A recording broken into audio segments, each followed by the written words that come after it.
गुरुर्ब्रह्मा गुरुर्विष्णु गुरुर्देवो महेश्वरः गुरु साक्षात् परम ब्रह्म तस्मै श्री गुरुवे नमः। अज्ञानतिमिरान्धस्य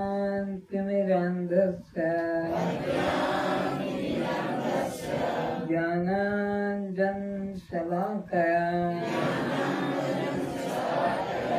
चक्षुरुन्मिलितं येन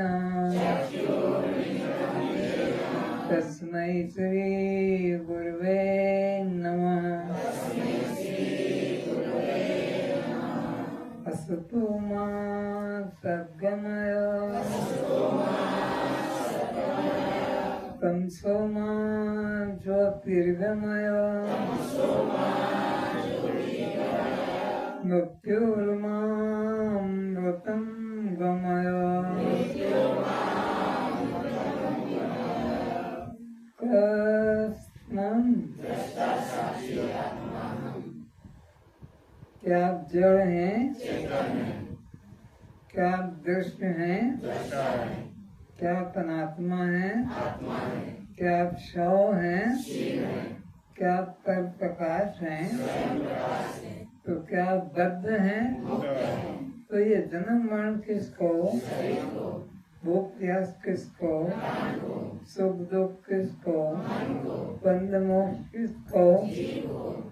जब मैं चलती हूँ, जब मैं देखती हूँ, जब मैं सुनती हूँ, जब मैं करती हूँ, जब मैं खाती हूँ, जब मैं पीती हूँ, जब मैं उठती हूँ,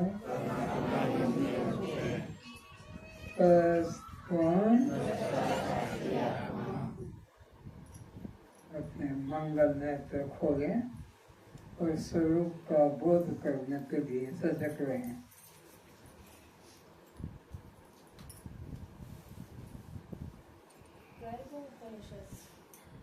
आज का विषय अष्टावक्र जी और जनक जी के बीच में गर्व के बारे में चल रहा है।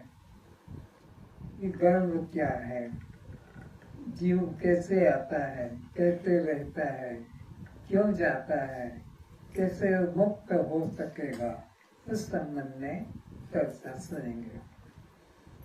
स्त्री पुरुष के भोजन करने द्वारा गर्भ सर्वप्रथम जो रस बनता है, रस से रक्त, रक्त से मांस, मांस से मद, मेद से स्नायु, स्नायु से अस्थि, अस्थि से मज्जा, मज्जा से पुरुष में शुक्र एवं स्त्री में रज उत्पन्न होता है।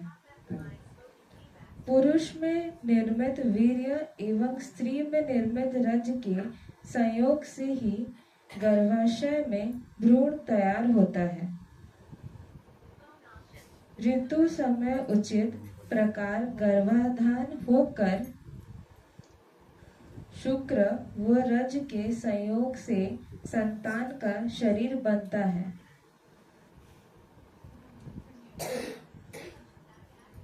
गर्भाधान होने के बाद गर्भस्थ संतान का पुरुष से संबंध नहीं रहता है। फिर स्त्री जब बच्चा गर्भ में आ गया, स्त्री के गर्भाशय में पुरुष का वीर्य बिंदु, रज स्त्री का रज और पुरुष का वीर्य बिंदु दोनों का मिश्रण हो गया। एक बार में होता है, बार बार में नहीं होता कि आज थोड़ा कल थोड़ा परसों थोड़ा, एक सप्ताह बाद, ना एक बार में भी होगा। फिर पुरुष का उससे कोई संबंध ही नहीं रहता है। पुरुष चाहे मर जाए कि पुरुष विदेश चला जाए, वो गर्भ में बच्चा चला गया, अब तो वो 9 महीने में परिपक्व होकर बाहर आकार में आएगा, चाहे वो लड़का हो या लड़की हो। फिर स्त्री के भोजन के द्वारा निर्मित रस से गर्भस्थ शिशु के नाभि मार्ग से स्त्री के नाड़ी द्वारा पहुंचकर उसके तृप्ति व पुष्टि का कारण होता है। फिर पुरुष तो चला गया, बाकी उसको जो शक्ति चाहिए उस गर्भस्थ शिशु को, वो कहाँ से आएगी? तो वो उसकी जो माँ खाना खाती है, उस खाने से, उस अन्न से गर्भ के बच्चे को वह शक्ति प्राप्त होती है। 9-10 मास के मध्य में वह अपने पूर्व जन्म की स्मृति करता है।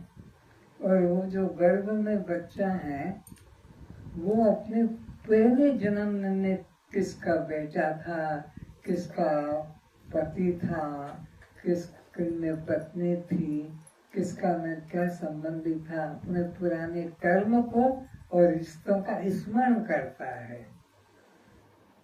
तब पूर्व जन्मों के किए शुभाशुभ कर्म उसके समक्ष प्रकट हो जाते हैं। और पहले जन्म में जो उसने पाप कर्म किए या जो शुभ कर्म किए, वे सब उसके सामने प्रकट हो जाते हैं। कितने जीवों की हत्या की, मांस मछली खाया, चोरी जारी की इत्यादि, सब उसके सामने दृश्य बनकर आ जाते हैं।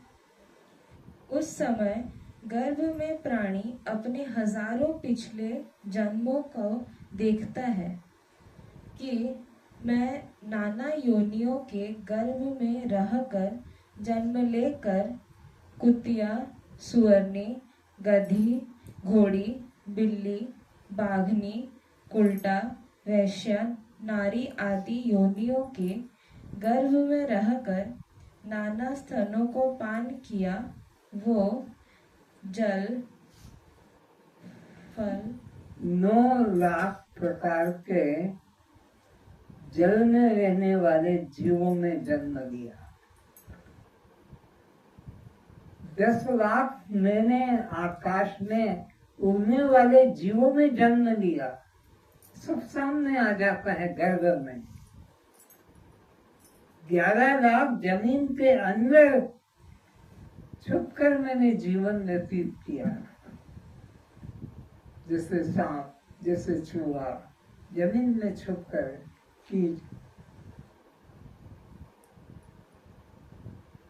और इसी तरह 20 लाख जमीन से पैदा होने वाले अन्न, वनस्पति, पेड़ पौधे, वृक्ष, फल, सब्जी के रूप में पैदा। ये गर्भ में मालूम पड़ता है उस बच्चे को। हम तो ये पुस्तक पढ़ के देख रहे हैं और बोल रहे हैं, वहां तो वो गर्भ का बच्चा देखता है कि क्या क्या कर्म किस किस योनि में मैंने किए और कौन कौन सा कष्ट भोगा। जो जस करई सो तस फल चाखा। जो जैसा जैसा कर्म किया उसको ऐसा फल भोगना पड़ता है। और इसी प्रकार 30 लाख प्रकार के 4 टांगों से चलने वाले गाय, घोड़ा, ऊंट, हाथी, बिल्ली, बंदर, शेर, तो 4 टांगों से चलते हैं। कोई योनि छोड़ी नहीं मैंने। पृथ्वी पर जितने भी चराचर हैं, जड़ चेतन हैं, सब योनियों में मैंने भाग लिया और कर्म भोगा। और 2 लाख 2 टांग वाले चलने वाले 4 लाख जीवों में गया। 30 लाख तो 4 टांगों से वाले और 4 लाख 2 टांगों से चलने वाले योनियों में मैंने जन्म लिया और वहां का कष्ट भोगा। और वो भोगते भोगते अब ये मानव जीवन में आया।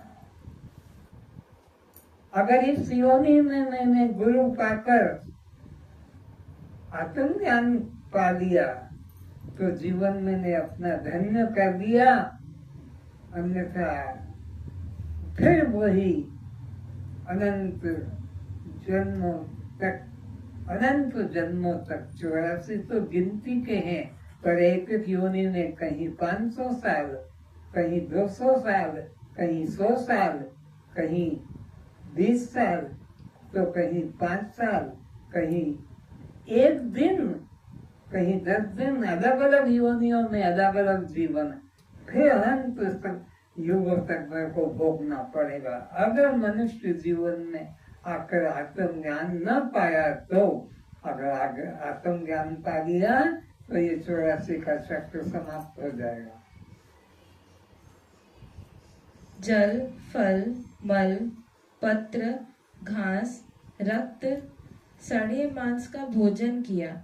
सभी तरह का अन्न खाया, क्योंकि सभी तरह के जीवों में जन्म लेना पड़ा, तो जिस योनि में जन्म लेता उसी योनि का जो आहार होता वो मैं ग्रहण करता, कहीं पत्र बनकर, कहीं पानी बनकर, कहीं पानी का, कहीं पत्र का, कहीं फल का, कहीं अन्न का, कहीं मांस का इत्यादि।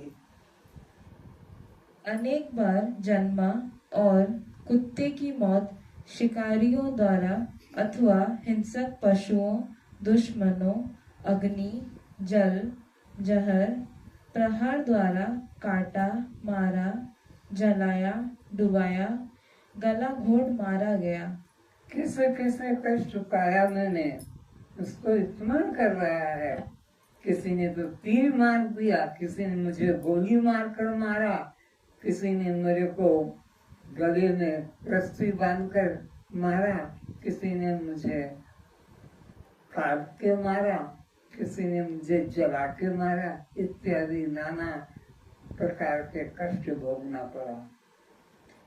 जीव गर्भ में सोचता है कि मेरे किए शुभाशुभ कर्मों के द्वारा जिन परिवार वालों को सुखी किया वे सब तो न मालूम कहाँ चले गए। वो आज मैं यहाँ गर्भ कारावास में अकेला ही जठराग्नि में दहक रहा हूँ और पश्चाताप भी कर रहा है कि जिन पिता माता को, भाई बंधु को, बेटा बेटी को मैंने पाला, अपने मुख का कोर निकाल कर खिलाया, उनके दुख में हिस्सा बटाया, आज मैं तड़प रहा हूँ, आज मेरा जीवन समाप्त हो रहा है, आज कोई भी मेरे को बचाने के लिए आने को तैयार नहीं है। सब अपने अपने कहाँ कर्मों को लेकर चले गए, और जिनके लिए मैंने जीवन व्यतीत किया वो सब आनंद मना रहे हैं, और मैं यहाँ दुख में चिल्ला रहा हूँ, पर मेरी कोई भी आवाज सुन नहीं रहे हैं। मैं यहाँ दुख समुद्र में पड़ा जल रहा हूँ। यहाँ से निकलने का कोई उपाय मेरे हाथ में नहीं है। अब गर्भ में पड़ा चीख रहा है, पर वहाँ निकलने का कोई उपाय भी, जब तक उसका 9 महीना पूरा नहीं होगा तब तक गर्भ से वो बाहर नहीं आएगा, तब तक तो वो सर नीचे तो टांग ऊपर करके तो देखो शीर्षासन कैसा घुटन लगती है। तो वो जब समय पूरा होगा तब मैं गर्भ से बाहर आऊंगा। क्योंकि मेरे हाथ पैर बांधकर मुझे एक चर्म की पतली थैली में पटक रखा है। जैसे हम लोग बाजार से फल सब्जी खरीदते हैं और एक थैली में डाल के ऊपर से या तो चेन खींच देते हैं या रस्सी से बांध देते हैं ताकि वो इधर उधर गिरे नहीं, ऐसे मुझे भी मेरे हाथ पैर बांधकर एक चमड़े की पतली सी थैली में उल्टा लटक कर रख दिया जाता है। परमात्मा के अतिरिक्त उस काल कठोरी में आकर कोई रक्षा नहीं कर रहा है। वहाँ केवल परमात्मा ही एकमात्र मेरी रक्षा करने वाला दिखाई पड़ता है। परमात्मा के अलावा कोई मेरी रक्षा करने वाला वहाँ दिखाई नहीं देता है। न मेरी चीख बाहर किसी को सुनाई पड़ती है। वहाँ मैं कितना भी जोरों से रो रहा हूँ, लेकिन एक तो वो गर्भ में है और गर्भ में भी एक चमड़े की थैली में बंद है, तो मेरी आवाज भी बाहर किसी को नहीं जा सकती। और चली भी जाए तो कोई हाथ घुसा के योनि द्वार से और मेरे को बाहर कर भी नहीं पाता है, क्योंकि मेरी आवाज भी वहाँ नहीं जाती है।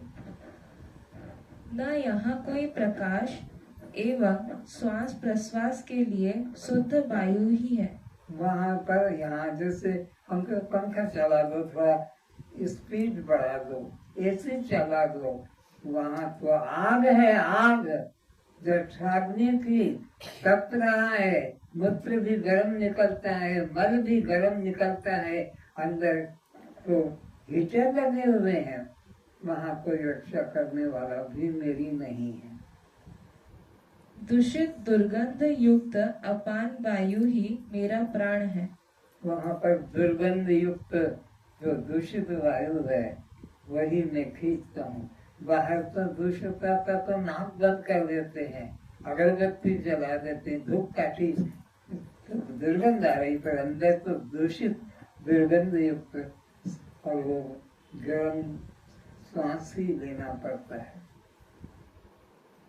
गर्भ में जन्मत मरत दुसह दुख होई। रामायण ने कहा है जन्मत मरत, जन्मत और मरते असहनीय दुख वेदना भोगना पड़ती है। ये कोई सरल सी बात नहीं है। गर्भ में पड़ा जीव सोचता है कि जब मैं उस गर्भ से बाहर निकल जाऊंगा तब मुक्ति प्रदाता नारायण की शरण ग्रहण करूंगा। गर्भ में तो सोचता है जहाँ असहनीय वेदना, पीड़ा, दुर्गंध, गर्मी मिलती है कि जब मैं बाहर निकल जाऊंगा तो मैं कोई सद्गुरु की शरण ग्रहण करके ज्ञान प्राप्त करके मुक्त हो। गर्भ में, लेकिन जब बाहर आ जाता तो सब भूल जाता है, सब दुख भूल जाता है और मेरा पिता, मेरी माता, मेरा भाई, मेरा बंधु, मेरी नाम जाति में फंस जाता है। तब मैं मुक्ति पाने के लिए ही किसी सद्गुरु की शरण ग्रहण करूंगा। कब सोचता है ये? जब अंदर रहता है, गर्भ में, उस योनि में और उस थैली में, चढ़ने की थैली में बंद रहता है, दुर्गंध युक्त वहाँ का वातावरण होता है। उस वक्त सोचता है कि बाहर जाऊंगा तो मैं अपना सद्गुरु के द्वारा ज्ञान पाकर कल्याण कर लूंगा। फिर मैं सब राग द्वेष, मोह ममता, अहंता का त्याग कर सब तरफ से सुख की आशा का त्याग कर जीवन निर्वाह का थोड़ा साधन कर और ये पति से, पत्नी से, पिता से, माता से सुख मिलेगा, ये सुखी करेगा, सबसे आशा छोड़कर और अधिक धन संग्रह करने को भी लोभ छोड़कर अल्प आहार में, अल्प काम में अपना जीवन व्यतीत करूंगा। लेकिन गर्भ से बाहर आकर तो ये मकान भी मेरा, ये मकान भी मेरा, ये गाड़ी तेरी, ये गाड़ी मेरी, ये स्कूटर मेरा, ये स्कूटर तेरा, ये कमरा, ये रूम, ये फ्लैट तेरा, इसमें फिर फंस जाता है। गर्भ में सोचता है अल्प आहार लूंगा, अल्प सामान में अपना जीवन व्यतीत करूंगा। अल्पाहार कर निरंतर सोहम ध्यान करूंगा। और क्या करूंगा? सोहम ध्यान करूंगा। सोहम, सोहम का चिंतन कि वो जो परमात्मा है, वो जो आत्मा है, वो मैं हूँ। तो ये गर्भ में पड़ा लटका उल्टा ये दुख भोगने वाला शरीर में किसी का बेटा कि किसी की बेटी नहीं हूँ। ब्रह्म चिंतन में ही मन को लाऊंगा।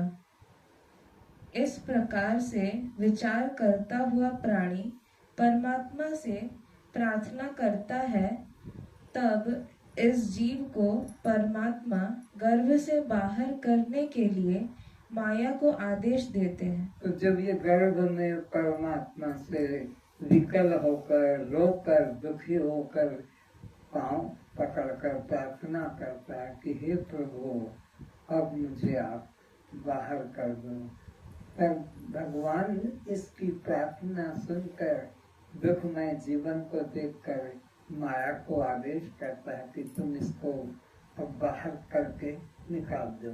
तब माया गर्भ से बच्चे को बाहर करती है। जन्म में दुख की कल्पना गर्भ से निकलने वाला जीव ही कर सकता है। अभी आप उस दुख को पूरा भूल ही गए हैं। आप वृक्ष के डाल से पके हुए फल की तरह, भूमि पर गिरने की तरह बाहर सहज नहीं आ पाए हैं। किस तरह से जैसे वृक्ष से पका फल गिर जाता है भूमि पे, इस तरह से तुम गर्भ में से बाहर आकर माया के द्वारा गिरा दिए जाते हो। और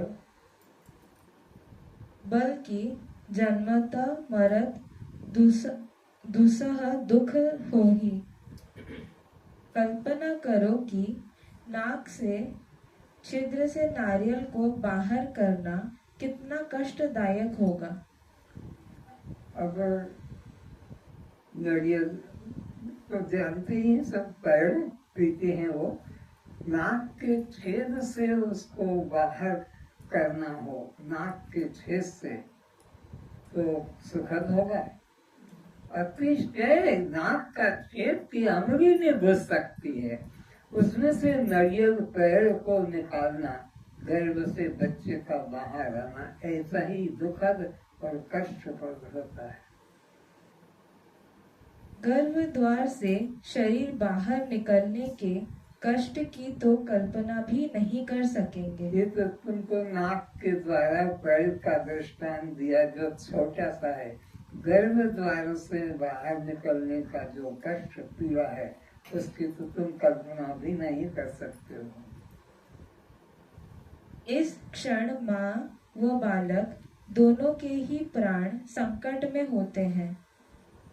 इसी अवस्था में दोनों या किसी एक के प्राण भी निकल जाते हैं। या तो माँ मर जाए कष्ट में, या बेटा संतान मर जाए, दोनों को कष्ट होता है। जन्म तो मरता दुसह दुख होई, दोनों में से या तो दोनों मर जाएंगे या कोई एक मर जाएगा, इतना कष्ट होता है। परंतु जन्म लेने के बाद माया का स्पर्श होते ही जीव पूर्व जन्म एवं गर्भस्थ जीवन के कष्टों को भूल जाता है। ओहो, माया का स्पर्श होते ही पूर्व जन्म के कर्मों को और गर्भ के कष्ट को बाहर आते ही भूल जाता है, और बाहर के ही संबंधों में मोह ममता कर लेता है। बाहर के पदार्थों में ही मोह ममता लोभ करने लग जाता है। ये ले रहा है, ये दे रहा है, ये तेरा, इसको हाथ मत लगाना, नहीं तो हाथ तोड़ दूंगा। एवं परमात्मा से किया वचन भी भूल जाता है। और गर्भ ने जो वचन किया था कि प्रभु अब मैं तुम्हारा ही याद करूंगा, तुम्हारा ही चिंतन करूंगा, तुमको छोड़कर और मैं किसी की याद चिंतन नहीं करूंगा, पर ये जो गर्भ में वचन दिया था ये बाहर आकर भूल जाता है, और परमात्मा को भूलकर संसार वालों को ही अपना सुख का सब साथी मानता है। किंतु संसारी लोगों से जीव जो वचन करता है उसे निभाने हेतु उस बात को पूरा करने के लिए दशरथ की तरह प्राण तक दे डालता है। और संसारियों के साथ झूठे व्यवहार करके, झूठे वचन करके उसे पूरा करने के लिए कष्ट भी सहन करता है। प्राण जाए पर वचन न जाए। जैसे दशरथ को कष्ट भोगना पड़ा, कोई भी बचाने वाला नहीं आया।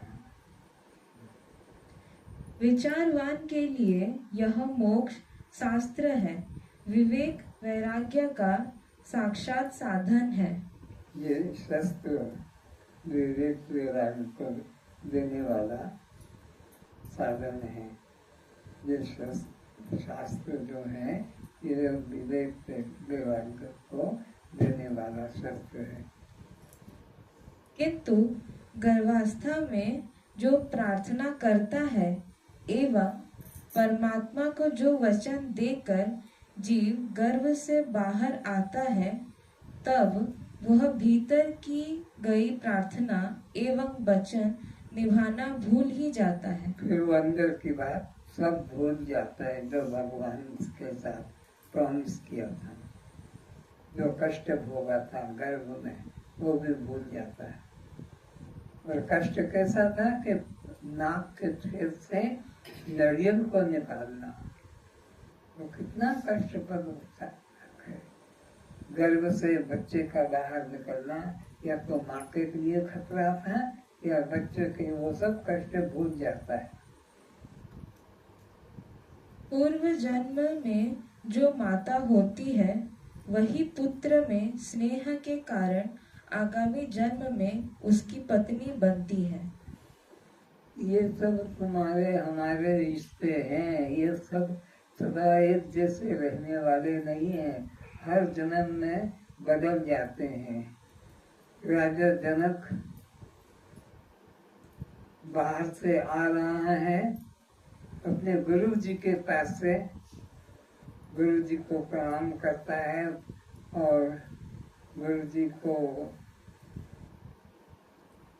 कहता है कि मैं पिछले जन्म में क्या था ये मेरे को जानना है। ब्रह्म ज्ञान हो गया, अब मेरे को ब्रह्म ज्ञान में किंचित भी संदेह नहीं। गुरु जी कहते हैं तू सब कुछ जान, किंतु पिछले जन्म का जानने की कोशिश मत कर।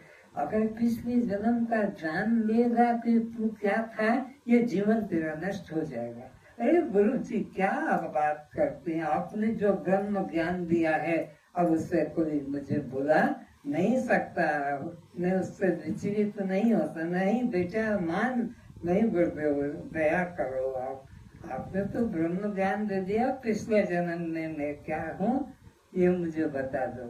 देखेगा जा, घर में गया पत्नी को छोड़कर कि मैं अभी आ रहा हूँ गुरुदेव को दर्शन करके, और घर में जब लौटा तो वहाँ पत्नी नहीं मिली, वहाँ तो माँ मिली। है ये मेरी माँ और मैं इसको पत्नी के संग भोग रहा, हाय हाय।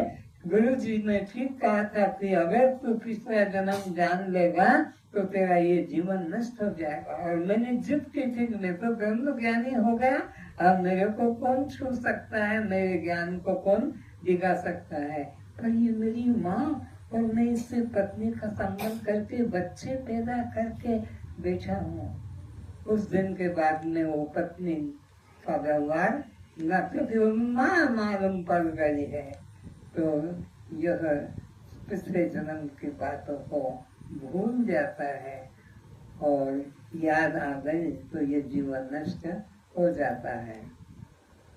जो पूर्व जन्म में पत्नी होती है वह इस जन्म में माता बनकर आती है।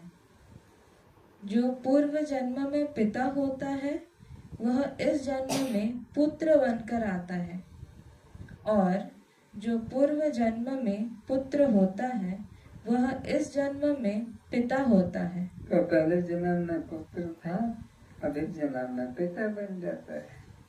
पहले जन्म में वह बेटी होती है, इस जन्म में वो माँ या पत्नी बन जाती है। तो 84 के जन्म बदलते रहते हैं। इस प्रकार यह जीव मोहवश संसार बंधन में पड़ा दुख भोगता रहता है। यह जीव 84 लाख योनियों में भ्रमण करता हुआ मनुष्य योनि में प्रवेश करता है। इतने लाज जूते खाता है, इतने कष्ट भोगता है, इतना धोखा खाता है, फिर भी आसक्ति छोड़ता नहीं है और इसी संसार में मेरा भाव करता है। जन्म के समय यह जीव एक शरीर को माँ रूप स्वीकार कर स्तन का पान करता है और फिर यह जीव युवावस्था में दूसरे शरीर के स्तन को दबाकर मर्दन करता है। वो पुनः चूसन क्रिया कर प्रसन्नता का अनुभव करता है।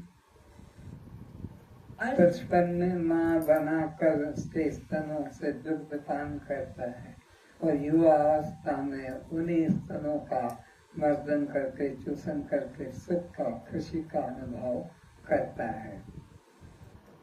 अर्थात यह मनुष्य पत्नी से मैथुन संबंध कर उसी के गर्भ में वीर्य रूप से स्थित होकर पुत्र रूप में पैदा होता है और उसे मां बनकर स्तनपान करता है। यह स्त्री जिसे अपना पति कहती है उसे पुत्र रूप में पैदा कर अपने स्तन का पान कराती है। मां बनकर स्तनपान कराकर खुशी मनाती है और पति को स्तनपान कराकर भी खुशी का अनुभव करती है। यह जीव एक शरीर योनि से जन्म ग्रहण करता है और फिर यही जीव युवावस्था में दूसरे शरीर के योनि द्वार में अपना लिंग डालकर आनंद का अनुभव करता है। एक जन्म में जो माता होती है अन्य जन्म में वह पत्नी बनकर जाती है।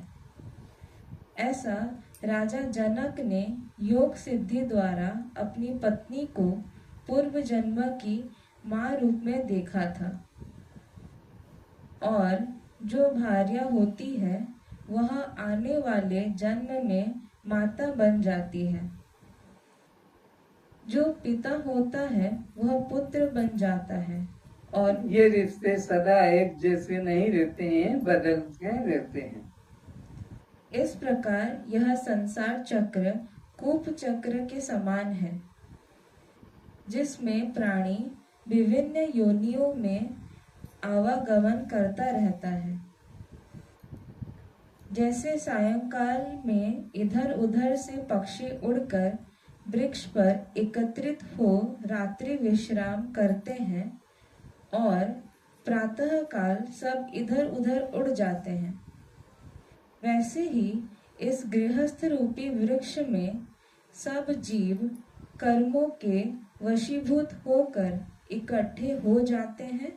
फिर प्रारब्ध कर्म भोग पूर्ण होने पर सब अकेले कर्मानुसार अपने अपने योनियों में चले जाते हैं। जैसे पक्षी लोग संध्या होते ही कहाँ के जंगलों से उड़ते हुए अपने निश्चित घोंसले में आकर रात का विश्राम करते हैं, सुबह उठते ही सब फिर कहाँ चले जाते हैं, उड़ने लगते हैं। इसी प्रकार ये जीवात्मा भी अपने कहाँ के कर्म लेकर एक गृहस्थ जीवन में आ जाता है और जब उसका गृहस्थ जीवन का प्रारंभ पूरा हो जाता है तो अपना अन्य फिर शरीर में उड़कर चला जाता है।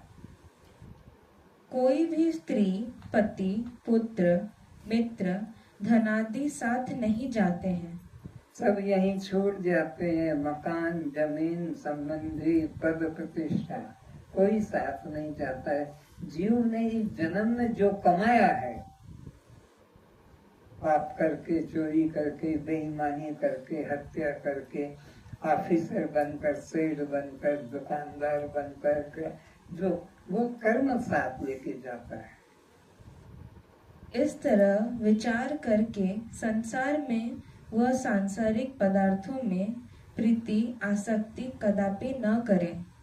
ये समझ कर सुनने वाले कथा के सुनने वाले श्रोताओं को गुरु अष्टावक्र जी जागृत कर रहे हैं कि ये सब संसार का स्वरूप जानकर अब अपने नीति धर्म में चलो, सत्य धर्म में चलो, गुरु की आज्ञा मानकर चलो, मन माना विषयों में आसक्ति होकर पुनर्जन्म में प्रवेश मत करो।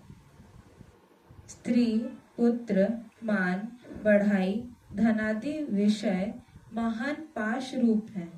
ये सब बंधन रूप है। देखो ना, वो अद्वैता कितनी अच्छी सत्संगी लड़की थी, लेकिन सत्संग अमृत को छोड़ के नौकरी के लिए वो बॉम्बे चली गई, अपने दादा को भी साथ में ले गई, तुम भी मेरे साथ चलो।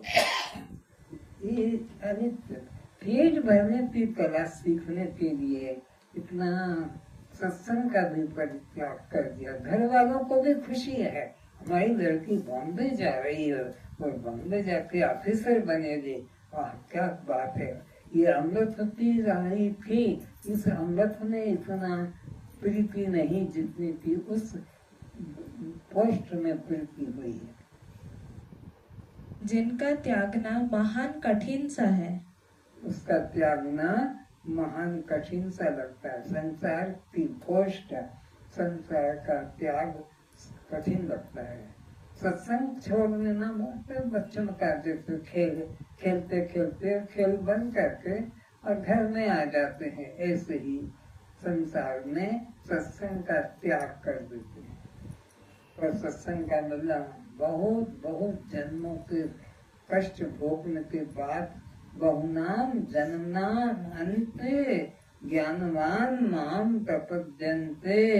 कोई भाग्यशाली पुण्य वाला ही ज्ञान में आता है। बहुत बहुत करोड़ों करोड़ों अरबों खरबों, इसलिए गिनती नहीं बताई है। गिनती होती तो लाख 10 लाख बता देते, पर ये जीवन इतना सरल, इतना जल्दी नहीं मिलता। बहुनाम जन्मनाम अंते, बहुत बहुत जन्मों के अंतिम जन्म में यह देव दुर्लभ मानव जीवन प्राप्त होता है।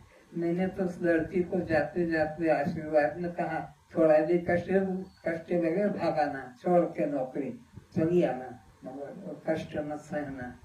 धर्म के विपरीत अगर वहाँ कुछ बात मिले तो छोड़ देना नौकरी को, हमें उस अधर्म को स्वीकार नहीं करना।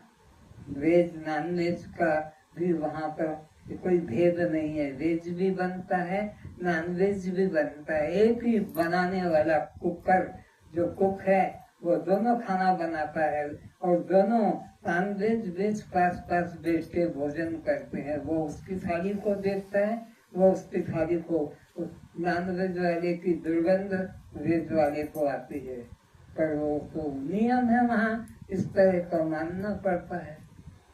चलो आगे।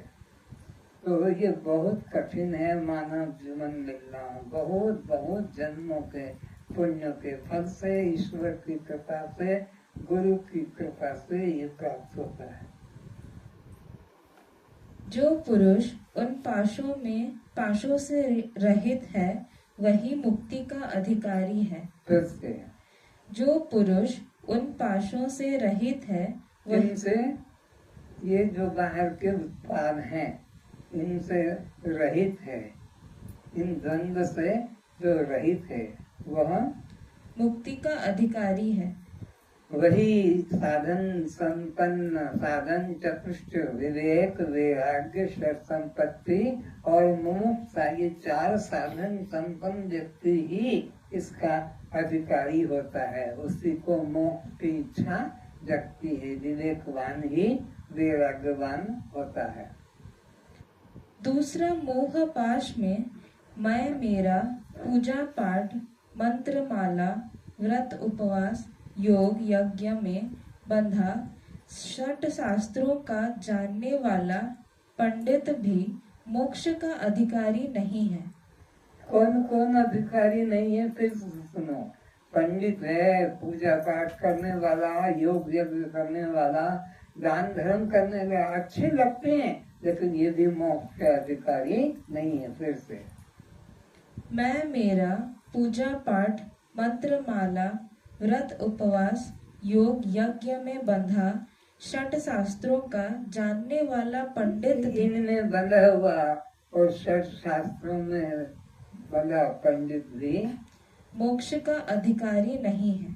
विवेकवान पुण्यवान वो ही आ सकता है।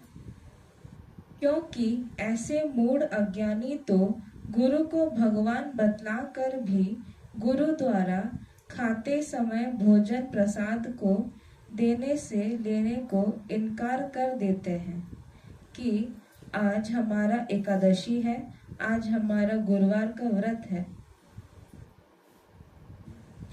आश्चर्य है, हम दिन रात गुरु भी अगर प्रसाद दे दे शिष्य को तो गुरु के देने पर भी शिष्य कहेगा ना आज मैं नहीं खाऊंगा, आज तो मेरा एकादशी है, आज तो मेरा गुरुवार व्रत है।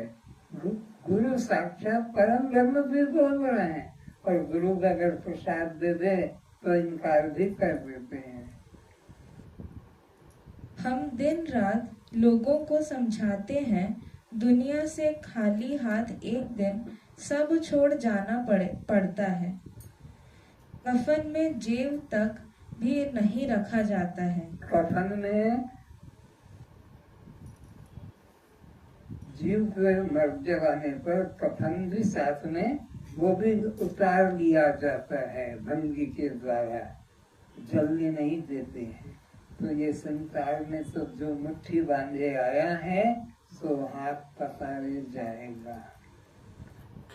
सिकंदर ने अपने मंत्री से कहा, ये मंत्री ये मेरा जितना जीता हुआ है देश देश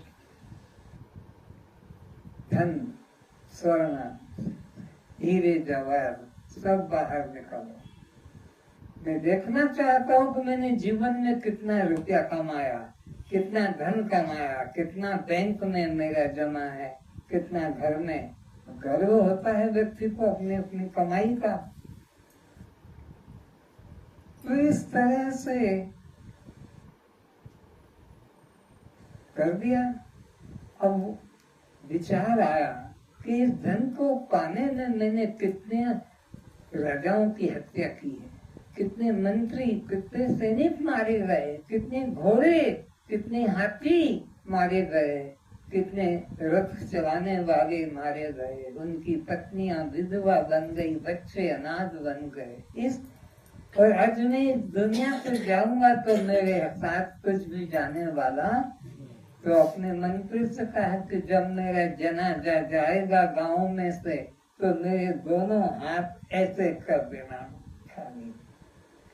बोले महाराज ऐसा तो आज तक किसी ने नहीं किया कि जनाजे के बाहर हाथ रखा।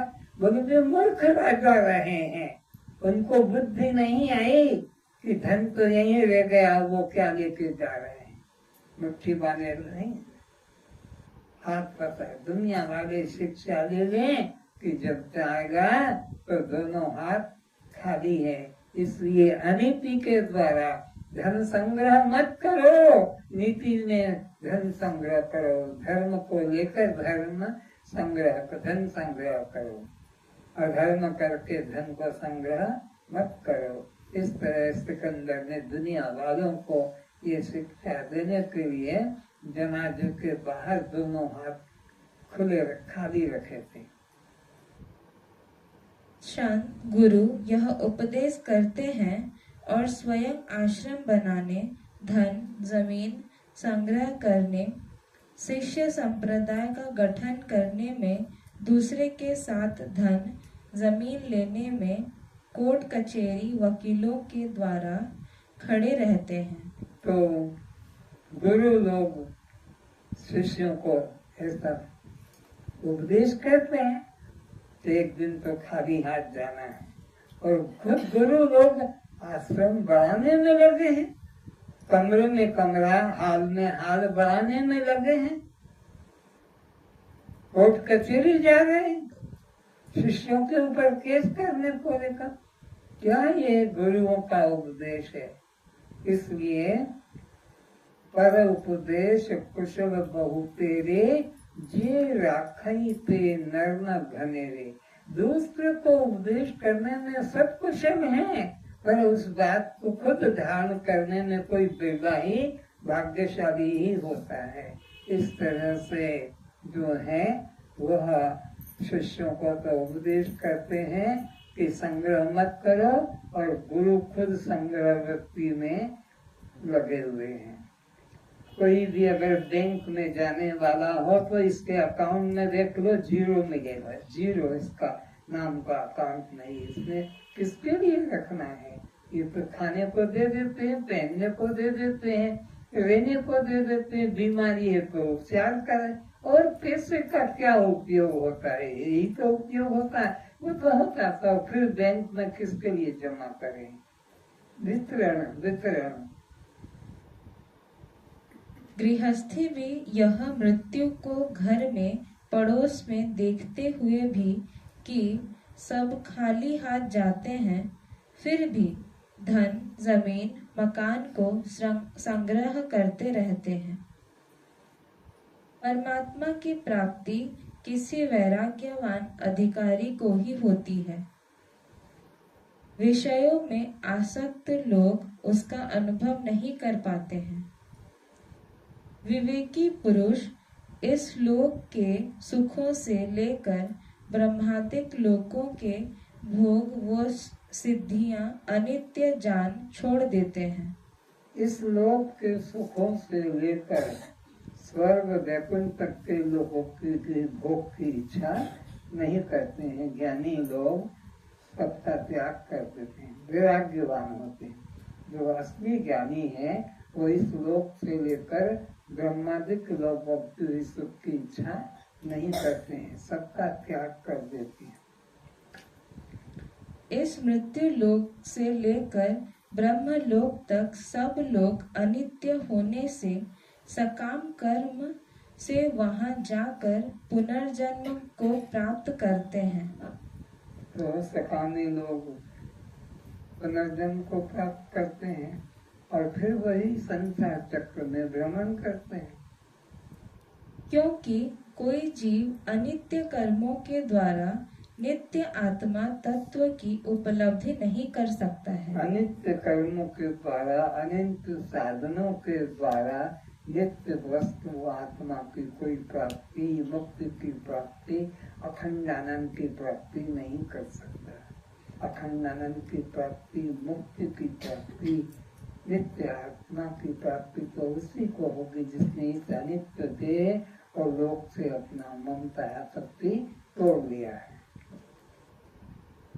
स्वतः सिद्ध परमात्मा अनित्य कर्मों के द्वारा नहीं मिल सकता।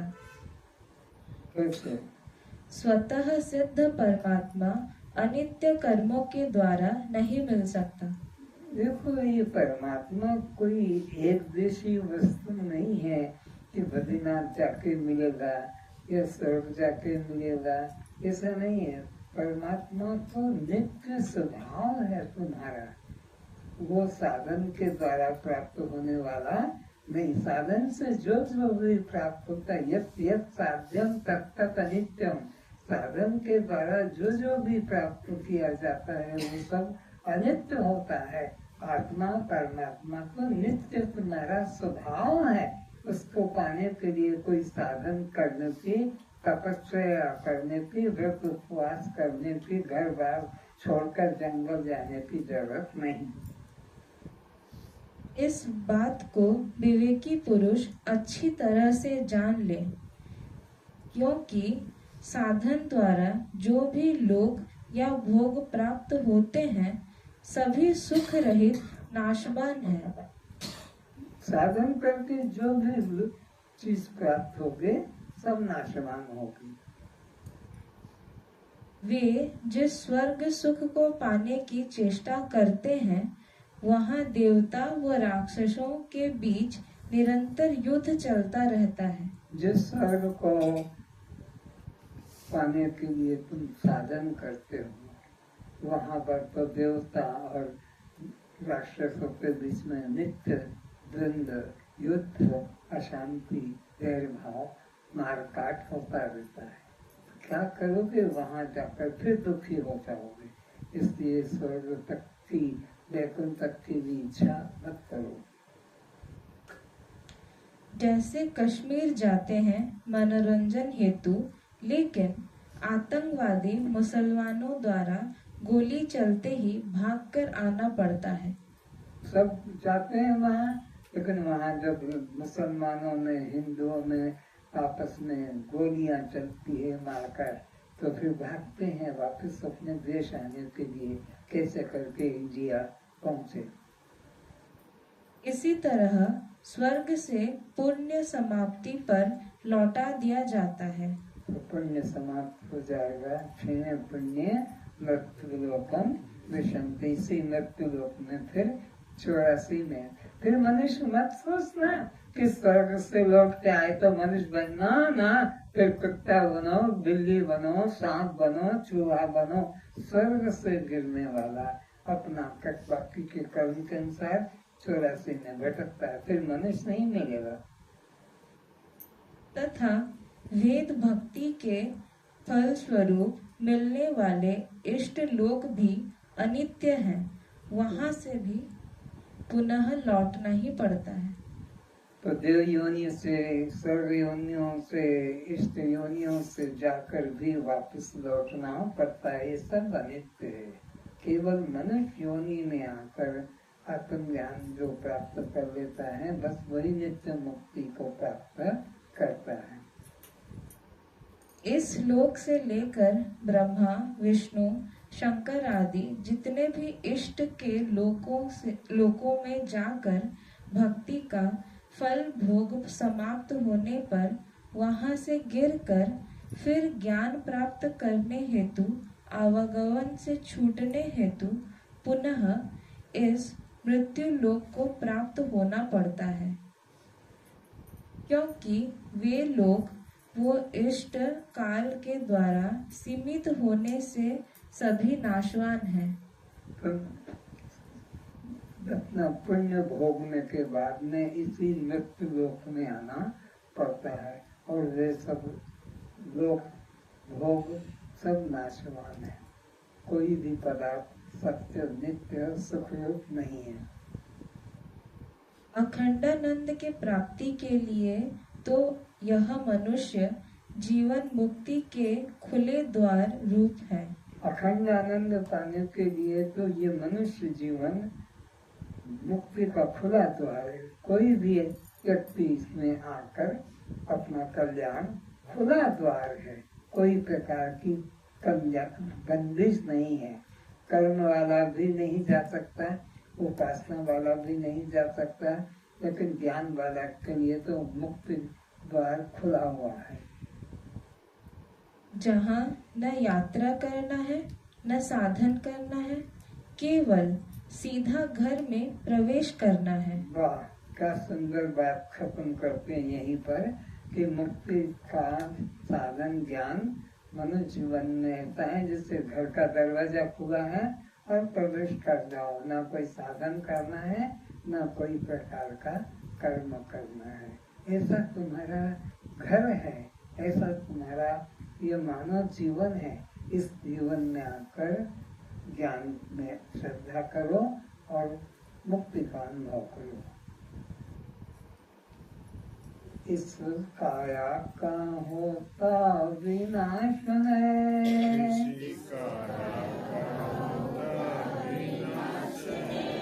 इस काया का होता विनाश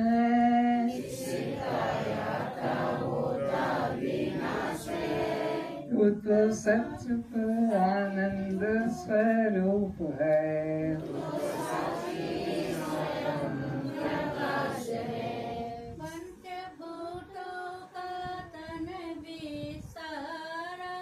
पंचभूतों का तन भी सारा, तू तो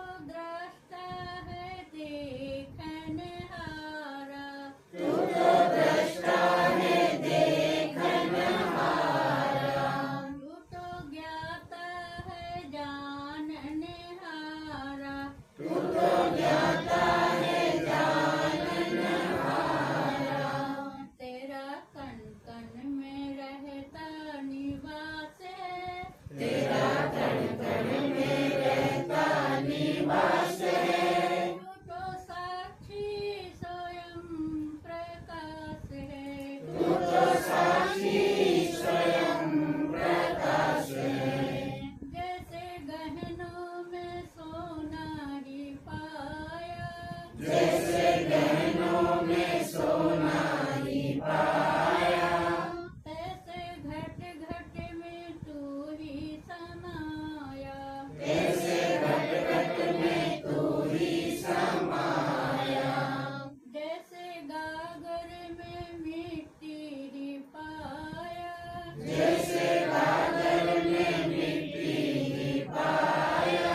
तू तो साक्षी स्वयं प्रकाश है इसे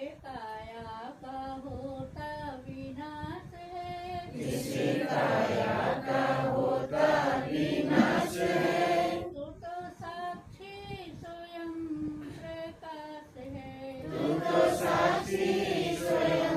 प्रकाश है तू तो साक्षी स्वयं प्रकाश है।